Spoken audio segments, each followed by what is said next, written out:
एक ऐसा बयानिया सामने आया है कि बयानिया क्या है, ये वो हकीकत भी है। हम आपको कहते रहे कि ये फंस चुके हैं।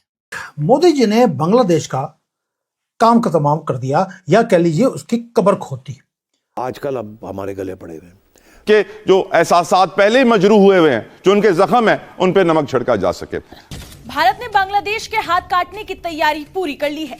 यूनुस की गर्दन दबाने के लिए, उसकी जिहादी सोच और नफरत को ठिकाने लगाने के लिए भारत ने बहुत बड़ा कदम उठा लिया है, जिसने कट्टरपंथियों की जमीन खिसका दी है। हम देख रहे थे कि यह ट्रेड डील साइन हुआ है एक यूरोपियन यूनियन के साथ, लेकिन एक बहुत बड़ा बास्केट केस था जिसको बोलते हैं रबिश केस, वैसे तो बांग्लादेश नाम का, उसको कैसे सीधा किया है, चेकमेट दिया है हमने बांग्लादेश को। नसीम साहब, दो तीन बातें आपसे पूछनी है। एक तो ये, वहां पे वाकई कोई सीरियस इशू बन रहा है, लोग इस तरह की बातें भी कर रहे हैं। बांग्लादेश की टेक्सटाइल मिल एसोसिएशन ने कल एक प्रेस कॉन्फ्रेंस करी जहां पर उन्होंने बोला कि 1 फरवरी 2026 से पूरी तरह से ये ऑपरेशंस बंद कर रहे हैं। Why? Because they are saying कि भाई जो cheap Indian yarn dumping, loan defaults and उसके बाद पावर इश्यूज, और ये जो बोलते हैं अपने आप को बंगाल टाइगर, उसको पिंजरे में बंद करने का हमने काम कर दिया। उनको लग रहा था कि यार रेडिकलाइजेशन करेंगे, हिंदू डर जाएगा, लेकिन हमने बोल दिया रेडिकलाइजेशन की एक प्राइस होती है, और जो उन्होंने पिछले 1-1.5 साल में वहां पे किया है, उसी को हमने यूज किया है बांग्लादेश की कब्र खोदने के लिए। ये समझना चाह रहा हूं इसी फॉलोअप में कि इंडिया का यूजली जो इंहिसार है वो रशिया या अमेरिका का जो वॉर सिस्टम था या दिफाई आलात हैं उसके ऊपर है। समहाउ यूरोप में भी फ्रांस के ऊपर उनका रिलायंस है, राफेल वहां से आए। तो ये क्या अमेरिका का मुतबादिल दिफाई तौर पर, दिफाई साजो सामान में यूरोप हो सकता है भारत के लिए? कि इंडियंस अब बांग्लादेश की मार्केट को कैसे क्रश करने जा रहे हैं। सिचुएशन डेवलप हुई और उसके बाद अमेरिकी सदर की जानिब से हमने जो ऐलानात देखे, वो एक हफ्ते तक हमें यूं लगा कि डस्ट सेटल हो रही है और हमें लगा कि ये मामला रिजॉल्व होने की तरफ चला गया है, टैकल हो गया। लेकिन एक बार फिर से तबले जंग बजना शुरू हो गया है। कुछ अब हुआ क्या, 3-4 चीजें हैं जो मोदी जी ने करी हैं या कर रहे हैं और किसी ने नोट ही नहीं किया। और जो ढाका है, they are now going to find out कि अब वो जिसको बोलते सांस लेना भी वो अफोर्ड नहीं कर सकते। अब किया क्या है, पूरा दुनिया डिस्ट्रैक्टेड थी। न्यू दिल्ली ने जी एक अल्टीमेट जियोपॉलिटिकल लीवर कर दिया, साइन कर लिया एफटीए, और डोनाल्ड ट्रंप ट्वीट कर रहा है, पागल हो रहा है वो, छोड़ दीजिए। क्योंकि 27 जनवरी 2026 एफटीए साइन करते ही हमारे सिर्फ एक्सपोर्ट्स बूस्ट अप नहीं होंगे, वो इफेक्टिवली टर्न करेंगे बांग्लादेश को लाइफ सपोर्ट के ऊपर। एंड ये वो लाइफ सपोर्ट है जिससे बांग्लादेश बाहर निकल नहीं सकता। 4 पॉइंट है, सिर्फ ट्रेड की बात नहीं है जो हमारा टेक्सटाइल एक्सपोर्ट होगा। छोटी मोटी बात मैं कभी ना मोदी सोचते हैं और ना ही मैं एनालाइज करता हूं। ये सिर्फ डिप्लोमेसी की बात नहीं है दोस्तों, ये इकोनॉमिक स्ट्रैंगुलेशन है और मास्टर क्लास है एक डिफरेंट लेवल की। पहले देखिए हो क्या रहा है। एक है कि फरवरी के अंदर हम उनका एक डार्क फरवरी बनाने वाले हैं उनके लिए। हमने प्लग को बाहर निकाल दिया। बहुत महीने हो गए हम बार बार इनको ढाका को बोल रहे थे, भैया आप बिजली खरीदते हैं, पैसे तो दे दीजिए। ये बोलते थे आपके बिल में प्रॉब्लम है, एनॉमलिटीज हैं। हमने तो जी इतने यूनिट नहीं, इतने यूनिट यूज किए थे, और बिलियंस ऑफ डॉलर्स के जो इलेक्ट्रिसिटी है वो यूज करते रहे, अदानी पावर को पेमेंट नहीं करी। तो यहां से अंदाजा लगाएं आप कि किस पैमाने के ऊपर ये सब कुछ होने जा रहा है। यानी कि वो ये कह रहा है बांग्लादेश जो है वो, आप पहले कहते अगर $250 की मार्केट है यूरोप की टेक्सटाइल की, फॉर एग्जांपल, वो कह रहा है इंडिया बांग्लादेश अकेला $30 ले जाता था, ठीक है जी, अब हम वो ले जाएंगे।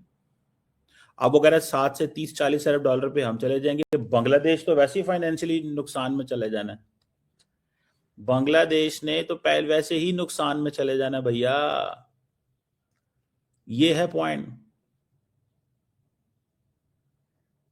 ये है पॉइंट। इंडिया को एडवांटेज ये है कि इंडिया अपनी ये जो डी डॉलराइजेशन है इसको लेकर के, ठीक है जी, काफी ज्यादा सॉरी डी डॉलराइजेशन कह रहा हूं, डी ग्लोबलाइजेशन को लेके अमेरिकन कंसर्न है। इंडियंस कह रहे हैं कि भाई हम तो अपना काम करेंगे। अब फॉर एग्जांपल ये जो जिसे मैं कह रहा हूं कि इंडिया ने 97% जो वो हो रहा है तो खत्म, यानी कि ऑटोमोबाइल्स के ऊपर जो टैरिफ था 110% था, वाइन्स पे टैरिफ 150% था, मतलब चॉकलेट ऑलिव ऑयल पे 50% था, मशीनरी और इस पे अब वो 0 पे आ रहे हैं ऑलमोस्ट, मतलब स्ट्रेट 0। यानी कि जो चीज इंडिया से बनेगी वो इंडिया को देंगे ये टैक्स, उसके बाद ये क्या करेंगे, शिप पर डालेंगे या जहाज पे जाएगा और उस पर क्या होगा, फ्रेट चार्जेस पड़ेंगे। बांग्लादेश में कुशीदगी बढ़ती जा रही है। अभी कुछ दिन पहले बांग्लादेश की जो साबिक वज़ीर आज़म थी शेख हसीना वाजिद, उन्होंने ऑनलाइन स्पीच की जिसमें वो बांग्लादेश की उबूरी हुकूमत के सरबराह डॉक्टर मोहम्मद यूनस को टारगेट करती हैं, उन पर इल्ज़ामात लगाती हैं और कहती हैं कि वो नहीं चाहते कि बांग्लादेश में फ्री एंड फेयर इलेक्शंस हों।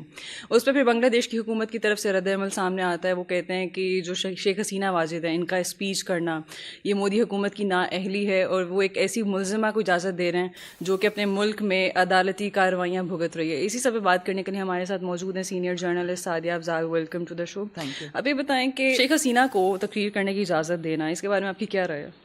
देखें, एक ऐसे वक्त के अंदर जब आप बांग्लादेश में आम इंतखाबात देख रही हैं, 12 फरवरी को इंतखाबात होने जा रहे हैं और इस वक्त जो उनकी सियासी कैंपेन है हर जमात की वो अपने अरूज पे है। सो ऐसे में इंडिया में बैठ के शेख हसीना वाजिद खिताब कर रही हों और वो खिताब भी ऐसा हो कि वो एक प्रोवोक करना।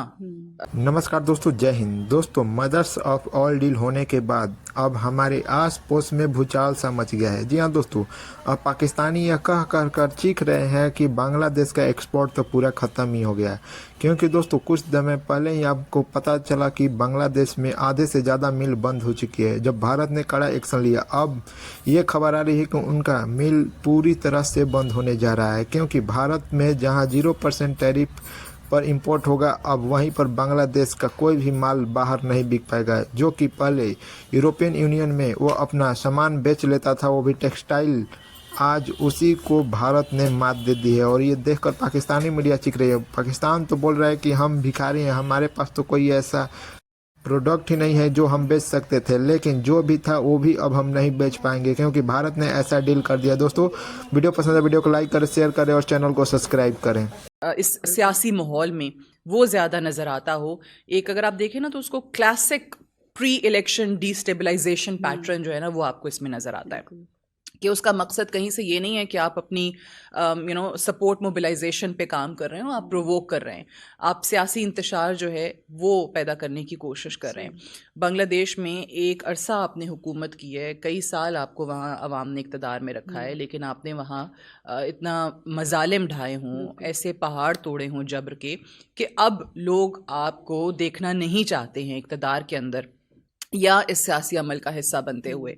और ऐसे में हमने देखा है कि जैसे ही स्पेस मिला है, जैसे ही वैक्यूम आया है, तो आपको और पॉलिटिकल पार्टीज़ भी नज़र आ रही हैं।